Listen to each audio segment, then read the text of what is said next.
Boa tarde a todos e todas. Dando continuidade, então, para encerrar a nossa 20ª Semana de Ciência, Tecnologia e Inovação no campus o Juiz de Fora e Governador Valadares, nós estamos aqui nessa tarde fazendo a transmissão ao vivo.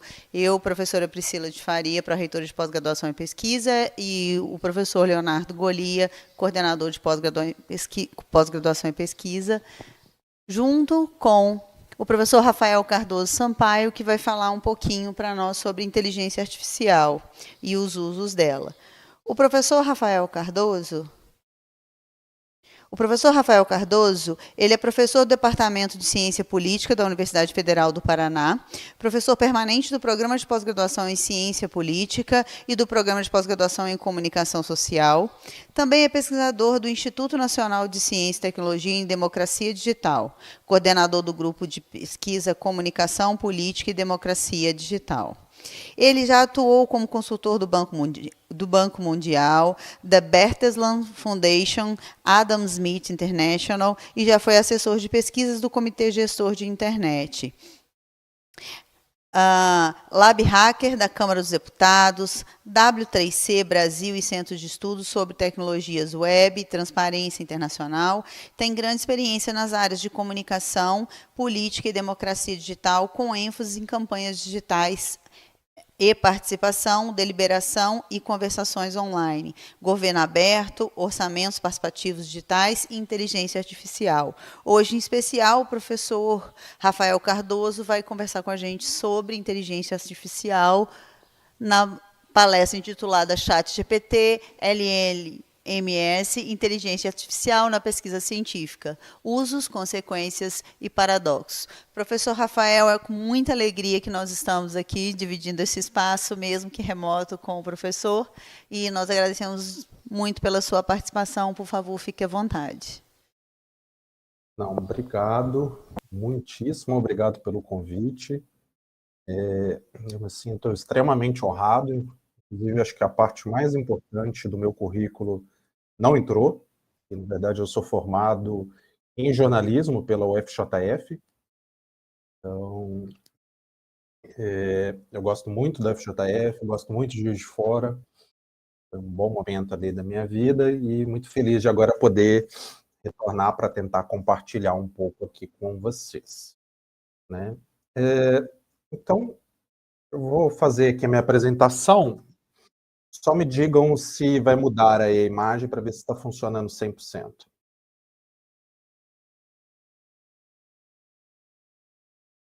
Perfeito, né? É porque, na verdade, a brincadeira aqui, toda vez que alguém fala de AI, inclusive se você pedir para as AIs gerarem uma foto de uma AI, ela sempre gera esses robozinhos, né?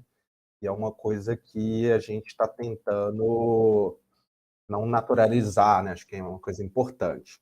E aí, na verdade, o que eu vou trazer para vocês aqui são imagens geradas por aí. Todas as imagens que não são prints são imagens geradas por aí. Então, o ChatGPT foi lançado em novembro, né, de 2022 e logo no começo já começou a causar grande furor na academia, na ciência, né? Então, por exemplo, a Science já disse que o ChatGPT é divertido, mas não é um autor. A Nature já também publicou dizendo que não era legal, né, esse tipo de atitude. E até mesmo o quanto esse tipo de sistema, por ser sistemas fechados, proprietários e afins, o quanto que eles ameaçam a própria transparência científica. E eu estou numa linha aqui mais parecida de alguns colegas, que e nada disso que foi dito é falso, mas que nós temos que estudar, né, esses sistemas e justamente para mostrar seus defeitos, suas virtudes, fazer as críticas de maneira mais apropriada. Então, apesar de eu não só me deter no ChatGPT, eu queria apresentar bem rapidinho algumas questões sobre ele. Ele é um desses LLMs, né, esses Large Language Models, né, modelos grandes de linguagem, né, e usa essa tecnologia mais recente, que é do Transformer, para ajudar ele a fazer esses processos de maneira mais rápida. Então, basicamente, é um modelo de IA, de linguagem natural, ou seja, ele busca que você possa, né, mandar para ele uma mensagem em linguagem natural, linguagem dos humanos, e que ele te dê uma resposta em linguagem dos humanos. Só que a grande questão que para fazer isso de maneira tão efetiva como ele faz, os bancos de treinamento dessas IA generativas ou gerativas, como preferirem, são gigantescos, né? Então, seja para imagens, seja para textos, né? São coisas muito grandes. Então, o GPT-3, que foi o primeiro que foi lançado com o ChatGPT, né, teve outras versões do GPT anteriores, mas esse já veio com 75 bilhões de parâmetros, né? Então, algo, assim, grosso modo, os tokens ou as palavras, as questões que ele olha para fazer os seus cálculos, né? Enquanto o GPT-4 não existe, esse do 3 é oficial, porque saiu o paper acadêmico, do 4, na verdade, a gente não sabe qual é o número de parâmetros, mas há quem testou e diga que seja mais de 1 trilhão de parâmetros. Eu vi até de 100 e tantos trilhões de parâmetros, né? Mas então, em resumo, tanto o ChatGPT quanto todos esses LLMs, basicamente são sistemas, né, de AI, de sistemas desses modelos de linguagem natural, que vão tentar prever uma sequência de palavras baseadas em como os humanos se comunicam.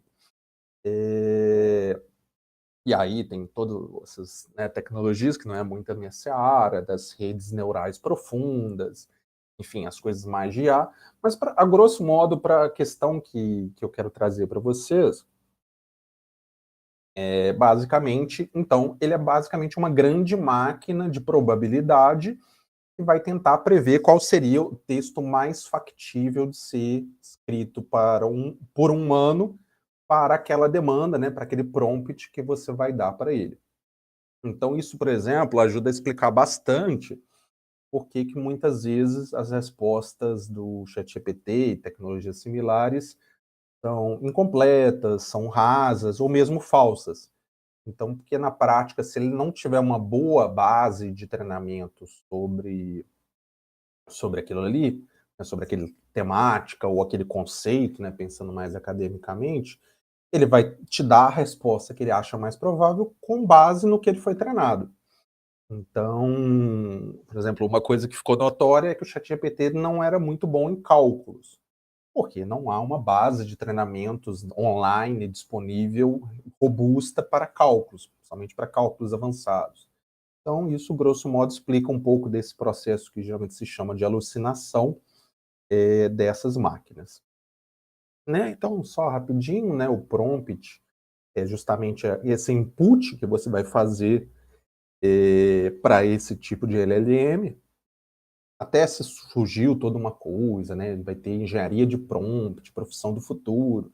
E, na verdade, o que tem se visto é que você pode criar uma camada extra, né? Que vai tender a ser um gerador de prompt melhor para um prompt simples que você fizer. Mas a gente tinha visto, você foi selecionado por um editor, trabalho acadêmico de doutorado, né? Sua função é realizar uma revisão substancial, aumentar a clareza, consistência, adote um estilo acadêmico, tom analítico, pressupondo um leitor avançado. Então, assim, é uma espécie de pequena narrativa que você dá com palavras-chave que você considera que sejam importantes para como ele vai, digamos assim, agir e te responder. E, na prática, isso que eu escrevi naquele prompt não é tão diferente disso aqui. Então, você pode colocar este prompt que ele vai ter mais ou menos o mesmo resultado que esse. Então, são dessas coisinhas que, nesse momento que a gente está das IAs generativas, ainda importa. E aí, só para concluir essa parte do ChatGPT, pelo aquele paper oficial que eles lançaram do GPT-3, essas seriam as bases de treinamento, então alguma coisa em torno dos 60% seria esse crawl de toda a internet, vamos dizer assim, por um período de 8 anos. Uma segunda que seria desse web text, que aparentemente seriam coisas mais conversacionais, provavelmente grandes fóruns como Reddit, e aí não temos certeza, Twitter e coisas do tipo, né? E eles falam de pelo menos 2 bases de books online que estavam disponíveis na internet, muito provavelmente o Google Books.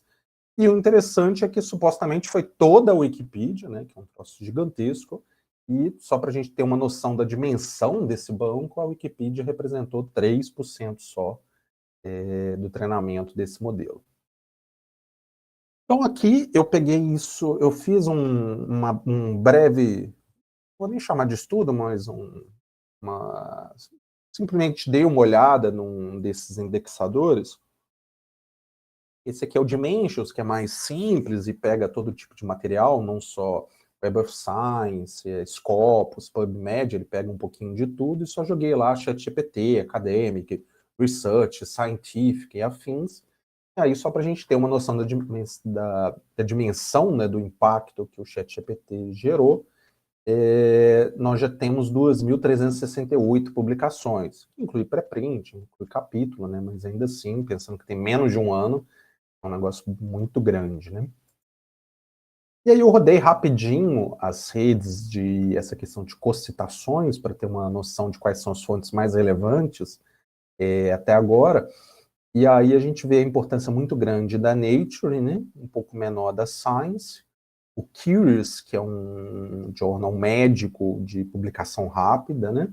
E aí muitos repositórios de pré-prints, né? É natural pelo fato de ser uma temática nova, mas eu queria principalmente apresentar isso aqui, dessa importância da Science, da Nature, o meu argumento posterior. Aqui também outra coisa bem importante, que é, né, para pegar o país, a gente já usa o acoplamento bibliográfico, outra questão de ciência da informação, e aí vocês conseguem ver que os Estados Unidos têm uma presença gigantesca, totalmente central, seguido depois por Índia, China, Austrália, Reino Unido e Alemanha. Mas são aqueles que a gente fala, né, político, suspeitos usuais, né, aqueles que a gente já vê em várias literaturas, que se repete de maneira muito clara aqui nesses 10 meses, 10 não, 11 meses de ChatGPT. Aqui rapidinho, mais por curiosidade, né, rodei também uma concorrência de palavras no título e resumo.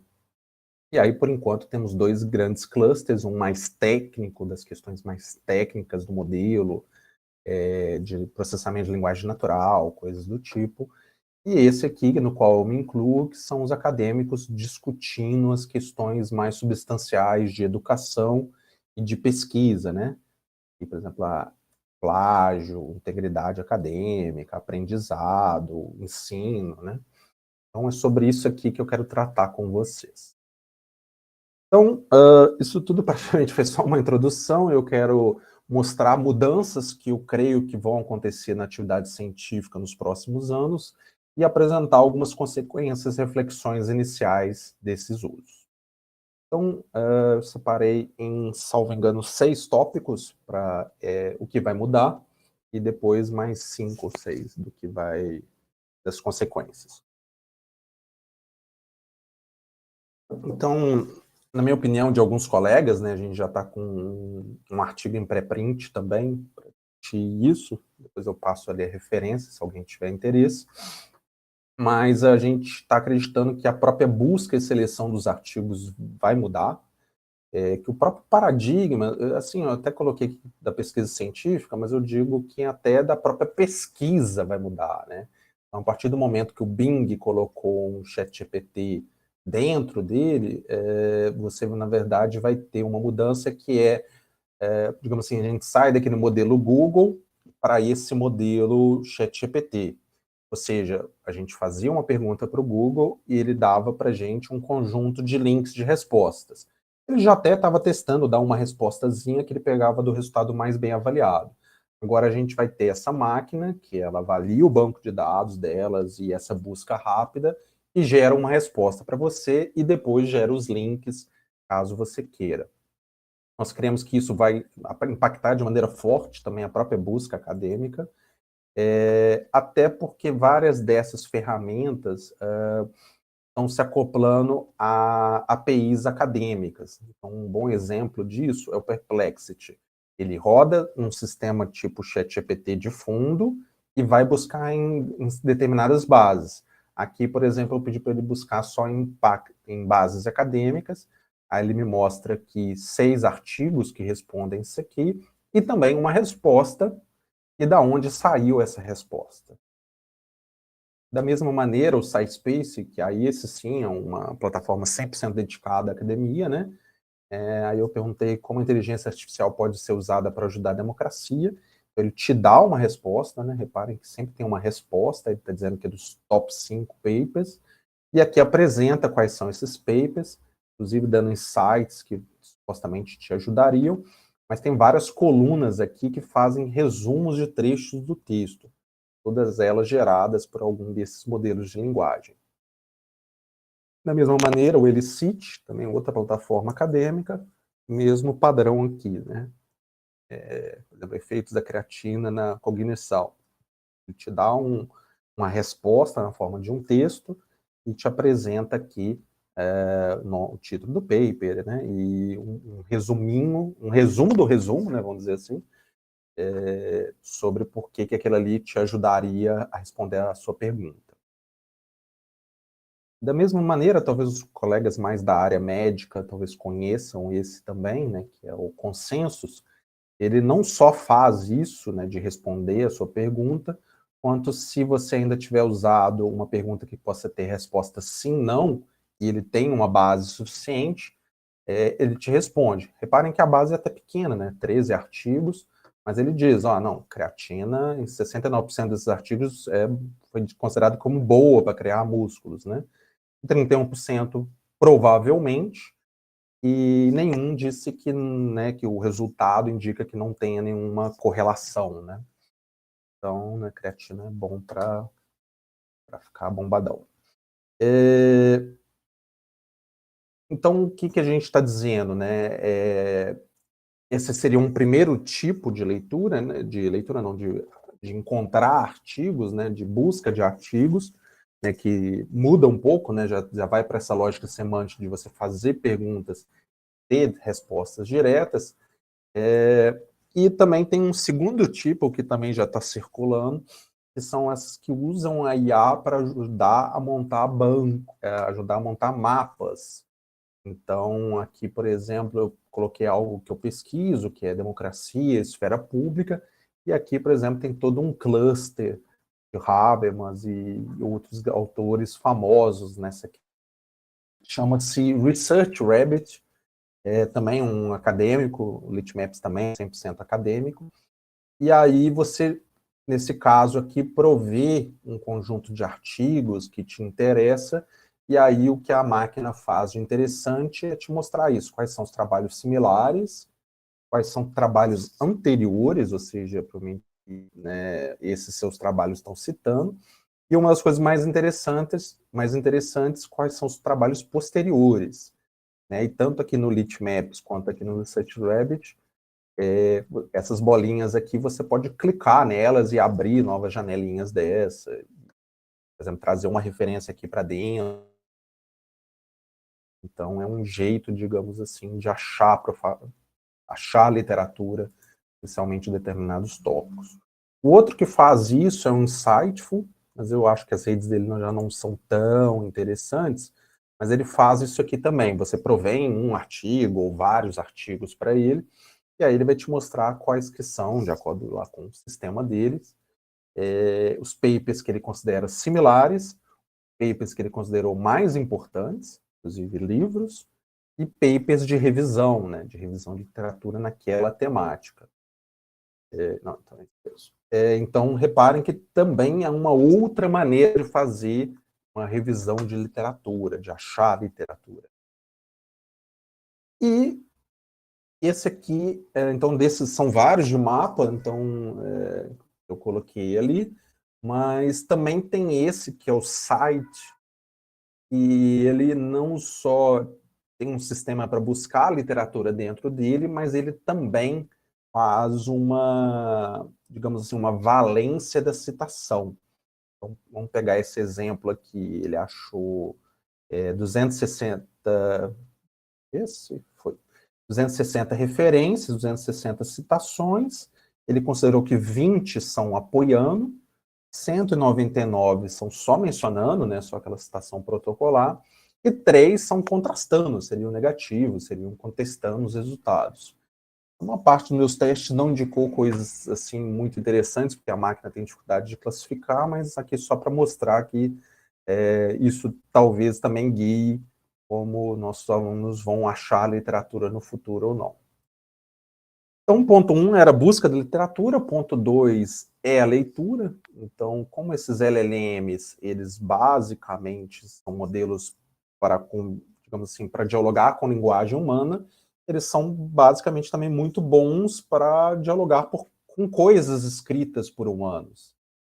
Então, esses sistemas, né, aqui é o Chat PDF, que é um dos que mais circulou, você sobe o próprio arquivo do artigo para o sistema, ele, digamos assim, faz um escaneamento geral de tudo que está escrito ali, e no momento que ele faz isso, ele já traz aqui umas perguntas do que ele achou, que seria talvez a coisa mais interessante para você perguntar, e aí você pode clicar e ele vai te dando a resposta com base no PDF que você subiu, eventualmente outros formatos, mas geralmente PDF, e você também pode criar suas próprias perguntas, né?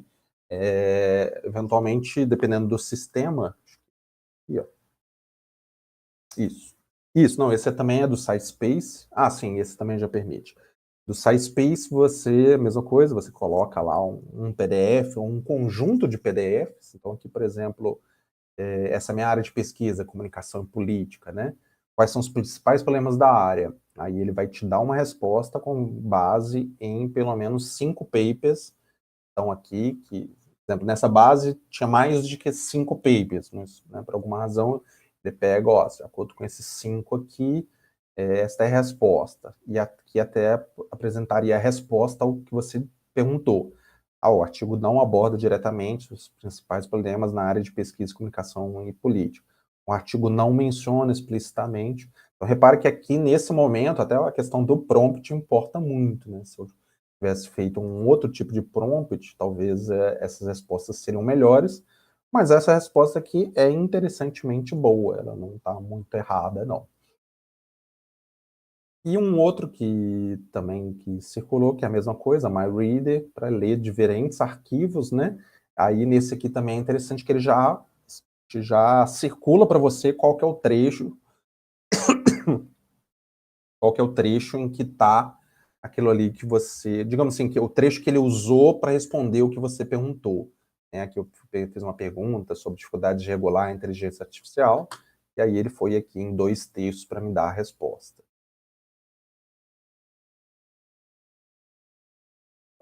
Finalmente, o Scholasty, que também é uma plataforma acadêmica e 100% especializada em fazer resumos. Você sobe um arquivo para ela, e aí ela vai te mostrar, digamos, os highlights, que seria o que a máquina, né, que a inteligência artificial considerou que são os trechos que merecem ser lidos, vamos dizer assim, são destaques, né? E ela também vai fazer um resumão do texto, que aí você pode mexer nas configurações da ferramenta e pedir para que esse resumo seja maior ou menor, de acordo com o seu interesse. Para um ponto 3, né, que eu acho que vai mudar, né, a análise de dados e programação, né, então, em especial, a questão da programação, que já estava num movimento crescente do uso de R, Python e outras linguagens de programação, para fazer diversas tarefas da pesquisa científica, né? E desde que foi lançado o ChatGPT, isso também foi uma coisa muito inteligente, que eles treinaram muito o ChatGPT para ele ser bom em codificar, em corrigir programas, né? E pouco tempo depois foi lançado o GitHub Copilot, né? Que o pessoal que mexe sabe que GitHub é o principal repositório de códigos do mundo. Então, eles criaram uma máquina de AI, que provavelmente se baseia no próprio GitHub ali, foi treinada ali, provavelmente, e ela também é uma espécie de, Isso. Aqui eu peguei do próprio anúncio ali do site, mas, né, ela tem várias, aí com a vantagem de ser em todas as linguagens de programação que você pensar, ela te ajuda a chegar a um código melhor ou corrigir algum código que você apresente para ela, né, uma string de alguma codificação. E aqui para mostrar que até isso até fazer a análise no nosso lugar, vamos dizer assim, também já é possível, né? O ChatGPT 4, né? Ele tem uma ferramenta de análise de dados que roda Python nela. E aqui eu coloquei uma questão, um exemplo muito clássico da ciência política, que é gasto parlamentar. Então, baixei do site da Câmara o gasto de 2023, subi o arquivo, né, o CSV para o ChatGPT e pedi para ele analisar e ele sozinho, tipo, juntar os gastos por partido. Ele fez uma ou outra pergunta, eu respondi sim, sim, sim, faça assim. Ele juntou, gerou um primeiro resultado, e aí eu fiz um segundo teste, pedi para ele, então, depois fazer ponderado pelo número de deputados por partido, né, porque tem partido que pode ter gastado mais simplesmente porque tem mais deputados. Aí ele trouxe esse resultado, até admito que eu ainda não chequei, mas assim, se você clicar nesse Show Work, ele te mostra o código Python que ele usou para rodar, então eventualmente você também pode conferir. Mas aqui é só para mostrar que você pode, digamos assim, você tem uma espécie de mini cientista de dados a seu dispor, que você interagiria com ele só com linguagem natural, fazendo um pedido mesmo. Analise isso para mim usando tal teste ou tal coisa. Ou até me sugira qual teste você quer, você acha que é melhor para usar para isso. Então, ponto 4, né, ponto 3 era programação, análise de dados. A própria escrita dos materiais, né, isso foi a questão que mais trouxe polêmica, né, principalmente com o próprio ChatGPT, mas tem surgido essa ideia dos copilotos que vão lendo os textos e ajudando a você a corrigir seu texto, a mudar o estilo, né, faça isso num tom mais formal. E aí o que a gente está dizendo aqui é que essas ferramentas vão afetar significativamente o nosso modo de escrever, e essa autoria, separação das IAs vai ser cada vez mais difícil. Até porque tem esse tipo de coisa aqui, nessas duas que eu trouxe de exemplo, né? Essa aqui é a Killbolt, que é mais conhecida por fazer paráfrase, né? Você joga um texto lá, pede para parafrasear, ele vai te sugerir algumas mudanças naquele texto. E aí, várias delas fazem outras coisas, né? Como resumir, expandir, né? Mas o expandir, que às vezes está de outras formas, tanto nessa como essa aqui, seria o continue escrevendo. E aí é interessante que aí ela olha o que você já escreveu, aí com base no que ela foi treinada, ela continua literalmente a escrever. Essa aqui, por exemplo, que está dentro do Notion, eu já testei, ela simplesmente escreve 2, 3 parágrafos, continuando o que você escreveu de maneira muito hábil e assustadora. Essa aqui eu ainda não cheguei a testar, mas eu trouxe que eu achei o exemplo bem interessante, que aqui, no caso, você sobe o banco de dados, e aí você tem as opções mais clássicas de estatística, e aí ela não só assim, né, faz análise, gera o resultado para você, mas ela literalmente escreve a descrição do resultado para você. É meio assustadorazinha. Aí, apresentação de dados, ponto 5, né? Então, essas IAs já são muito boas para gerar tabelas, gráficos, imagens, vídeos, né? E elas também já têm plataformas que são como se fosse PowerPoint online, mas elas usam ChatGPT para gerar textos e outras, tipo DALL-E, para gerar imagens. 2 exemplos delas são Gamma, o Tome, e o Canva, que já era bem famoso, né, no mercado e no mercado acadêmico, também já tem uma IA dentro dele. Então, por exemplo, essas duas lâminas foram 100% gerados pela máquina. Só falei, quero fazer uma apresentação sobre impacto da IA na pesquisa acadêmica, né? Então, ele já trouxe aqui, ó, 4 pontos que ele considerou importantes, né? Então, bem um ChatGPTzinho. E aí, aqui, ele não gerou as imagens, que acho que ainda não gerava na época, mas ele buscou imagens na internet para ilustrar os slides que ele fez. Então, isso aqui, literalmente, eu só joguei um prompt e gerou. Na verdade, gerou uma apresentação até maior. Eu juro que não é a que eu estou apresentando para vocês, mas só peguei essas duas aqui de exemplo. E claro, ponto 6, né, como modelos de linguagem e que foram amplamente treinadas em todos os idiomas que estavam disponíveis na internet, mais ou menos, elas são, a maior parte desses modelos são multi-idiomas, são capazes de interagir em vários desses idiomas. Evidentemente, eles são muito mais bem treinados em inglês, mas ainda assim eles têm uma entrega razoavelmente boa. E com uma questão que é interessante, porque quando você usava um Google Translate vida, ele tendia a fazer uma tradução um pouco mais literal, né? Até foi melhorando, tem o Deeply, né? Eu pus aqui, ó, que é um pouco melhor nisso, porque ele usa uma outra tecnologia, mas uma das grandes vantagens de LLMs é que eles tentam fazer que o resultado seja parecido a como um humano faria. Então, para refinar o texto acadêmico, pode ter um impacto muito positivo, né? Esse slide aqui também foi 100% gerado numa dessas plataformas, só falei assim, fala um pouco sobre tradução, benefícios para a linguagem acadêmica, usando Deeply, Grammarly, Qbolt e Writeful de exemplos. Mas era só para ser de exemplos, ele criou um slide apresentando essas 4 ferramentas. Mas, então, a gente, por enquanto, são vários autores, né? A gente apresenta esses 6 pontos, onde as IAs vão ter consequência, os usos de IAs vão mudar muito o fazer científico, e a gente propõe uma discussão inicial de algumas consequências, riscos e paradoxos para isso.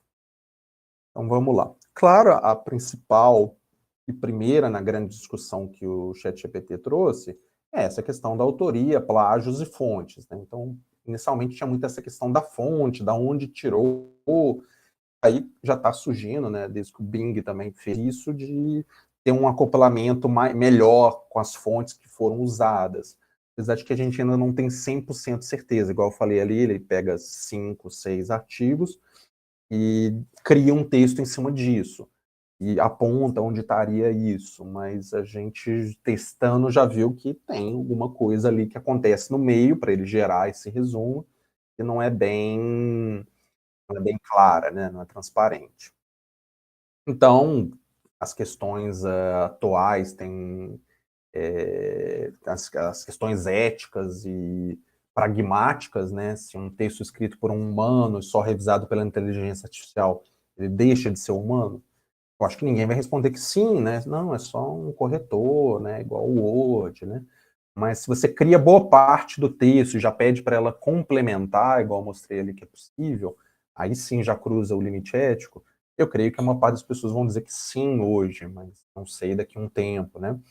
Aí, por exemplo, a mesma coisa, se a IA, você só joga lá o texto, já vi muito desses influenciadores de IA falando, joga lá o texto e pede para ela te sugerir o resumo e o título. Aí, que são coisas muito, digamos assim, estruturais, né? Muito, tem que seguir essa estrutura, né? IMRAD e afins, palavras-chave, né? Mas aí, esse texto é um texto da máquina, se ele se baseou no nosso texto. Então, tem poucos consensos, né? Exceto aqueles que mais ou menos apresentei, né? De que as IAs não podem ser consideradas como autoras, porque elas não são accountables, elas não podem ser responsabilizadas por erros, né? Também, se você usa essas IAs, você deve mencioná-las em alguma seção do artigo, ser o mais transparente possível nisso, e eventualmente até tornar públicos os prompts e os diálogos, né? Mesmo o ChatGPT já permite isso hoje em dia, né? E aí, um ponto que a gente traz, eu e meus colegas, é de que a questão do plágio vai muito além da escrita das provas online, e como vocês viram, né, elas geram imagens, gráficos, tabelas, apresentações inteiras, e até áudios e vídeos, que vai ser uma preocupação para as eleições. mas elas basicamente podem gerar todo o trabalho. Então, toda essa questão do plágio vai muito além disso, e são questões talvez até muito maiores que a gente precisa discutir. Então, nesse sentido, a gente coloca que a discussão central deve ser bem disso, né? Direitos autorais, fontes, limites de cooperação, e não só a questão da trapaça, né? É importante também dizer que o fato dessas ferramentas serem treinadas em bilhões, trilhões de parâmetros, e que os processos que acontecem ali, digamos, do machine learning em si, muitas vezes são opacos, e muitas vezes as próprias plataformas dizem que são segredos industriais. Então, é um problema em si, porém que a gente tem que tomar também muito cuidado com possíveis ferramentas de detecção de IA, porque a maioria delas não é muito confiável, tem uma margem de confiança muito baixa para você usar e dizer, olha, esse texto foi gerado por IA ou esse texto não foi gerado. E o que eu tenho falado também sempre que me convidam é enfatizar que esses modelos de linguagem, eles não são treinados capazes de fazer isso, né? Você perguntar, ChatGPT, foi você que escreveu esse texto e joga lá o texto do aluno? Ele pode simplesmente alucinar e dizer que sim, mas isso não tem veracidade alguma. Então, isso aqui é uma coisa importante para as universidades discutirem, que isso aqui é totalmente equivocado. O resultado que ele vai dar é totalmente aleatório. E mesmo os que foram feitos para detectar ainda não são totalmente recomendados. Ponto 2, consequência 2, é uma diminuição da integridade do fazer científico, né? Então, toda a discussão atual sobre replicabilidade, sobre transparência, né, das pesquisas, fica fortemente comprometida, né? E até a questão de que quem está programando e fazendo essas máquinas são empresas com objetivo de lucro do Vale do Silício. Então, a gente não sabe como é que são esses, digamos assim, os algoritmos ali dentro da IA, que vai dizer, olha, eu vou recomendar esse texto e não aquele, vou recomendar esse teste, não aquele outro teste, essa representação visual, né? E, claro, também uma coisa que a gente vai acabar vendo muito é que como essas IAs alucinam, a gente pode ter a publicação de mais textos com desconexões, imprecisões, distorções. Não precisa ser aquela alucinação, tipo, grande, mas uma coisa que é sempre importante, eu sempre estou lembrando aos meus alunos, você pede para um ChatGPT simplesmente reescreva esse texto, ele pode, no processo de fazer isso, colocar alguma coisa que não estava no texto ou retirar alguma coisa que seja importante. Então, esse processo tem que ser feito com um fino acompanhamento. E aí, claro, isso afeta a confiança nos resultados das AIs, limitam a avaliação da sua validade, né, e prejudica diretamente a replicação, como eu estava falando, e toda essa questão que já estava, né, sobre crise de transparência e reprodutibilidade só aumenta com isso, né. Ponto 3, então, ou melhor, consequência 3, uma restrição do leque de possibilidades. Isso aqui que eu estava dizendo, né, da mudança do paradigma, digamos, do Google para o ChatGPT, né? Então, lembrem que eu estava mostrando que todas aquelas plataformas acadêmicas, mesmo as acadêmicas, geram respostas diretas, né? Então, tem uma possibilidade disso começar a ser visto como a verdade, né? Dificultando essa profundidade de discussões, de debate, o que pode ter um efeito nefasto de reprodução de desigualdades na produção de conhecimento, que já existe, mas que pode acabar aumentando, né? Como a máquina vai sempre olhar para os artigos mais citados, vai sempre olhar para aquelas revistas de mais importância, isso vai só ser um círculo vicioso, dificultando a entrada de novos pesquisadores ou pesquisadoras para grupos superrepresentados, ou mesmo para pesquisas inovadoras. A gente também está né, trazendo uma questão de que pode trazer uma dependência excessiva dessas IAs, que podem, né, igual vocês viram, elas só não lavam roupa, né? E aí pode ser prejudicial para desenvolvimento de habilidades críticas e criativas dos estudantes, principalmente os estudantes mais novos que ainda vão entrar. E esse viés que a gente tem sempre que lembrar, né? Então, boa parte dessas IAs, boa parte delas são baseadas, não sei se vocês conhecem, no Semantic Scholar, porque o Google Scholar não tem API, né? E aí, só que elas repetem um pouco da lógica, um pouco não, né? Totalmente a lógica desses grandes indexadores, Web of Science, né, Scopus, que é priorizar essa produção norte-americana, anglo-saxã e europeia, né? E aí tendem a reforçar uma visão muito específica de ciência e de métodos. Então, eu que, por exemplo, sou da área de humanas e um pesquisador qualitativo, imagino que é o lugar, é o tipo de sistema que vai, né, deixar as minhas pesquisas em último lugar, né? Então, possíveis efeitos negativos sobre diversidade de métodos e análise. A gente tem dito que isso é uma espécie de essa automação ela pode acabar funcionando como como uma espécie de terceirização das escolhas acadêmicas, né? O que eu devo ler, o que eu devo escrever, qual teste eu devo usar, como eu devo apresentar isso, né? Então, isso pode ter um efeito muito negativo no futuro, em termos da familiaridade desses jovens, desses futuros pesquisadores em relação a autores, fontes, literatura acadêmica, métodos de pesquisa e mesmo programação. Aí a gente faz, né, um meia-culpa aqui, né, um reconhecimento que, obviamente, esse discurso que a gente está fazendo agora é o que foi feito quando surgiu a calculadora científica, o computador, a internet, o Google, a Wikipedia, né? Ninguém nunca mais vai na biblioteca, porque agora tem a Wikipedia. Então não é um discurso necessariamente novo, essas tecnologias são, por natureza, disruptivas. Talvez a grande questão atualmente é se a IA, digamos assim, passou um pouco desse limite, porque agora a gente está falando literalmente de máquinas que fazem coisas no nosso lugar. O paradoxo que tem dentro disso é que esses mesmos pesquisadores que vão saber menos de autores, de métodos, fontes, blá, blá, blá, eles também talvez sejam capazes de ler, vamos dizer assim, dezenas de artigos, elaborar revisões de literatura automatizadas, raspar, limpar, analisar quantidades massivas de dados, né? E em alguma medida, muito provavelmente, não talvez, esses pesquisadores do futuro vão até avançar, né, o conhecimento humano até de maneira mais substantiva, mais rápida e às vezes até mais inovadora. Um pouco do paradoxo nisso, e até porque, igual eu falei, esses modelos de linguagem são treinados basicamente naquilo que o ser humano já produziu, né? Então, uma coisa que é sempre interessante quando está produzindo um código ou um texto, ele sempre está tentando repetir os padrões aos quais ele foi ensinado. Então, ele não está criando conhecimentos novos, né? Ele só está ordenando de uma maneira que seja estatisticamente relevante de acordo com como ele foi treinado. Então, ele não produz nada, digamos, novo de verdade.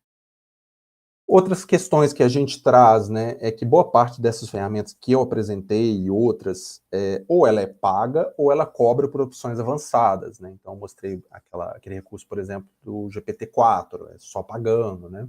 Então, a pouco tempo, a gente já vai estar discutindo sobre se a universidade deve ou não pagar ChatGPT Plus para alunos, para professores e afins. E isso aumenta, né, essa nossa posição de dependência, né, naquilo que tem se chamado pela literatura de colonialismo de dados. A gente dá nossos dados gratuitamente para essas grandes plataformas, como eu falei, a maior parte de grandes empresas que estão lá nos Estados Unidos, no Vale do Silício, e importa pagando, né, melhor, isso, exporta os dados gratuitamente, importa a tecnologia pagando, né? E lembrando que muitas vezes tem um discurso, quem sabe isso vai ajudar a equilibrar um pouco mais, né? Porque agora nós vamos ter acesso a coisas que não tínhamos, né? Sei lá, já tinha IA dentro de Harvard, Stanford e afins, agora vamos ter acesso. Porém, temos que lembrar que essas novas tecnologias também vão estar à disposição desses pesquisadores e, na prática, isso pode até levar a um aumento dessa vantagem em comparação com o resto do mundo. Ao mesmo tempo, um outro paradoxo que a gente está apresentando é que, eventualmente, pode haver um efeito positivo na internacionalização da pesquisa, chamemos assim, do sul global, Porque, como eu denotei, essas ferramentas são particularmente muito boas para revisar e elaborar textos, e especialmente boas para revisar textos em inglês. Então, não que eu esteja defendendo aqui, pelo amor de Deus, se tiver alguém de letras, deve ter, que a gente não vai ter mais tradutores humanos, não, de forma alguma. Mas que talvez um pouco desses custos da tradução poderão eventualmente ser abalados e mais papers nossos ser publicados em journals de grande impacto. A gente apresenta isso, digamos assim, como um paradoxo possível, né? Então, concluindo, esse uso de IAs na pesquisa acadêmica traz benefícios, porém apresenta desafios éticos, sociais e políticos, né? Então, é importante a gente discutir e refletir sobre isso, né? Então, como maximizar os benefícios, minimizar os riscos, né? Ao exemplo de quando outras tecnologias grandes surgiram no mundo, como redes sociais e afins, é muito pouco provável que isso vá diminuir a desigualdade de acesso e de uso dessas tecnologias. Então, isso tem que estar, digamos, posto de partida de como mitigar, de como reverter essa situação. A questão para mim e para os meus colegas é que proibir, né? Então não vai ter ChatGPT, pronto. Proibido no Brasil, não tem acesso. Isso nem nos ajuda em termos de regulação, que é uma coisa que o governo atual está sempre tentando ter destaque internacional, e nem nos ajuda no próprio desenvolvimento disso, né? Então, eu tenho advogado, talvez de maneira ingênua, mas esperançosa, de que a gente tem que buscar também criar nossas próprias soluções, nossos próprios modelos, aplicativos, e daí vai. Aí eu sempre trago esse exemplo, que é uma empresa pequena que pegou um desses LLMs que são open source, adaptou com o material do Brasil e conseguiu criar um modelozinho brasileiro, que é esse Maritaca.ai. Eu testei, não é maravilhoso, mas... E aqui da minha área, né, então, por exemplo, eu trabalho na ciência política, políticas públicas. Por exemplo, tem um grupo que é entre economia, ciência política e políticas públicas que defende, a gente devia fazer uma espécie de chatbot para políticas públicas, né, esse chat PPP, ou melhor, chat PP.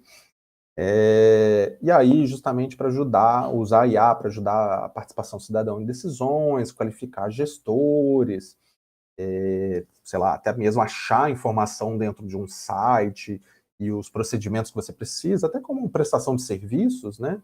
Como pagar tal imposto. É assim. Já que você está falando sobre isso, você não gostaria de participar de uma consulta pública que está aberta? Então, acho também uma questão interessante. E aí eu coloco aqui para terminar de que eu acho que Nature e Science, pegando como as duas das principais revistas acadêmicas do mundo, elas, claro, têm um papel importante, mas um pouco do meu ponto é a gente não aceitar isso 100% passivamente, do tipo, se a Nature falou, vamos seguir, né? Porque também são empresas com interesses próprios muito muito óbvios, assim, né? Então, todo esse circuito da ciência, como ele interessa diretamente a eles têm empresas gigantescas de tradução de artigos, de tradução, edição de artigos. Então, que eu tenho falado que eu acho que também temos que criar os nossos próprios paradigmas do sul global. E aí eu até peguei na própria Nature, que eles fizeram uma survey, que está até aberta para quem quiser mexer nos dados, eu até baixei, com 1.600 pesquisadores, e aqui mais ou menos apresenta o que a gente reproduz, que a gente já tinha escrito esse texto antes, que principalmente o principal benefício apontado pelos pesquisadores é ajudar, para quem não tem o inglês como primeira linguagem, né? Para editar, traduzir, codificação mais fácil, mais rápido.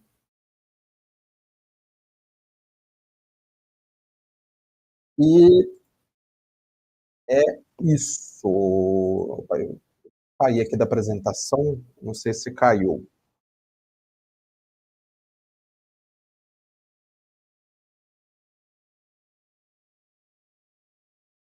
Perdão aqui. Deixa eu tentar voltar aqui. Só um segundo.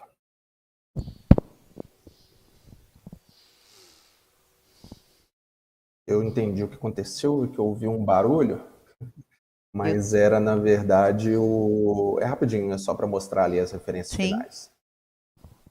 Era porque eu estava numa aba do YouTube e começou um vídeo ao vivo. E eu achei que era vocês pedindo para eu sair. Aqui, ó. Então, várias dessas imagens eu peguei de um perfil de um aluno, que não é artista nem nada, tinha feito, né? E esse aqui era que eu pedi, faça o pessoal discutindo numa cantina de Star Wars. Era o Dali 2, né? Ficou tipo, horrível, né? Mas aí, nesse atual Dali, que saiu agora, que já está disponível dentro do GPT-4, né? Já ficou uma coisa mais de responsa. E a coisa meio engraçada que a gente está vivendo, né? Eu falei aqui, faça um desenho tipo Star Wars, não sei o quê, o pessoal discutindo numa cantina para terminar uma ilustração, uma apresentação acadêmica. Ele, não posso fazer isso. Aí eu pensei, deve ser por causa dos direitos autorais. Aí eu falei, faça uma ilustração com base em blockbusters. Ele já colocou o Chewbacca, o Alien, né? Ficou até melhor do que a emenda. Então, aqui estão dois textos de jornal. Esse primeiro aqui foi para o Nexo, esse aqui para Piauí, e esse aqui é o texto que eu falei que estava em pré-print, né? Tem um link aqui, posso compartilhar a palestra com vocês. E daqui que eu tirei a maior parte dessas imagens geradas por IA, pelo Midjourney, que meu aluno fez para a gente. Então, obrigado. Aqui está meu e-mail, está o meu Twitter, o link lá do meu grupo de pesquisa, para quem quiser continuar o diálogo. E deixo para vocês aqui também os links das plataformas que eu citei, né, de busca, de leitura, né, de PDFs, de análises, né, então reparem que tem várias, né, eu só apresentei algumas, tem muito mais que isso, inclusive, né, só trouxe algumas para vocês verem, da própria escrita acadêmica,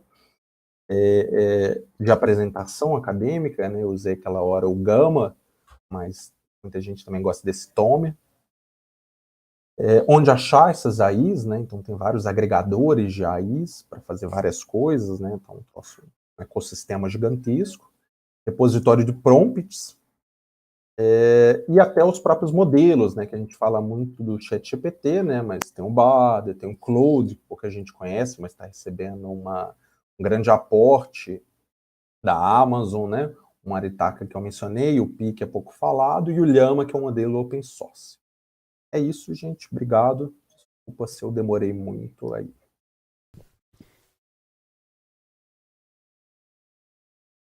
Professor Rafael, me ouve? Tá me ouvindo?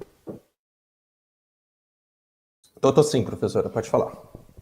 Não, é que a gente tem uma pergunta aqui, né? Primeiro, agradecer imensamente por partilhar não só a palestra em si, mas, né, as outras informações, que eu acho que como isso fica registrado, esse momento em que nós estamos aqui, então, ou seja, todas essas informações acabam ajudando muitos estudantes, porque a inteligência artificial chegou e a gente tem que aprender a lidar com ela de todas as formas, né?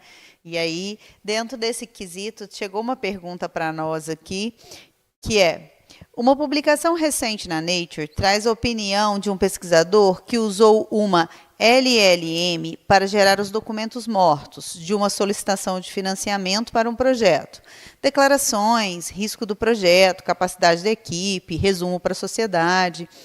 Com isso, ele teve mais tempo para pensar na proposta de escrevê-la mais rapidamente. Esse seria um benefício para a academia do uso da IA?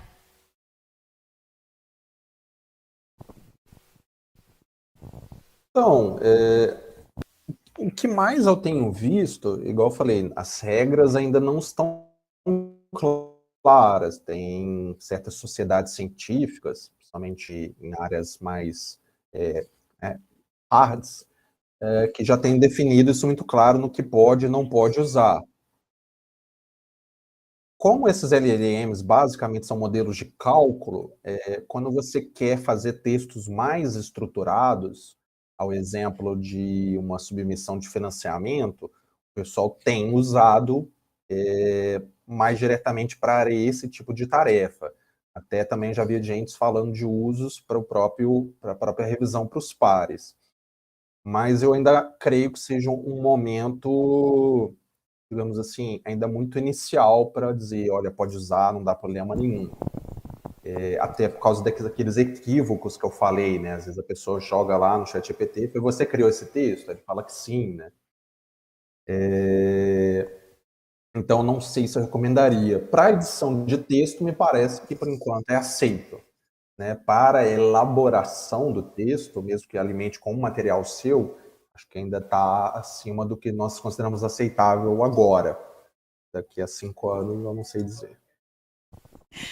Muito obrigado. Realmente, esse universo caminha muito depressa, né? Então, nós estamos na fase de juntar informações e criar uma massa crítica, né, do que fazer com tudo isso.